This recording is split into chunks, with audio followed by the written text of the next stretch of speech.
તો જામનગરમાં રખડતા ઢોરનો ત્રાસ હજુ પણ યથાવત છે। શહેરના રસ્તા પર બેફામ દોડી રહ્યા છે રખડતા ઢોર, ત્યારે જનતા ફાટક પાસે જોખમી રીતે દોડી રહ્યા છે પશુઓ। આ ઘટનાને પગલે વાહન ચાલકો અને રાહદારીઓમાં અફરાતફરીનો માહોલ સર્જાયો છે। કોર્પોરેશનની ઢોર પકડવાની કાર્યવાહી સામે મોટો સવાલ ઉભો થાય છે। નવી કેટલ પોલિસી લાગુ થયા બાદ પણ ઢોરનો ત્રાસ યથાવત છે।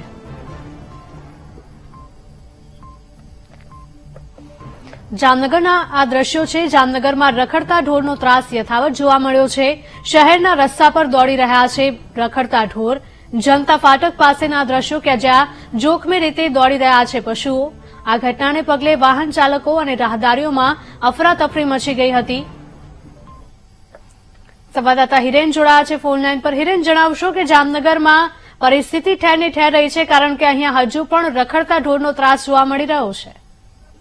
જી ચોક્કસ જણાવ્યું કે જામનગર મહાનગરપાલિકા ની જે ઢોર પકડવાની ટીમ દ્વારા જે કાર્યવાહી કરવામાં આવી રહી છે, પરંતુ ક્યાંક ને ક્યાંક જે જામનગર શહેરી વિસ્તાર છે ત્યાં જે રખડતા ઢોર છે તે રેસ લગાવતા નજરે પડે છે।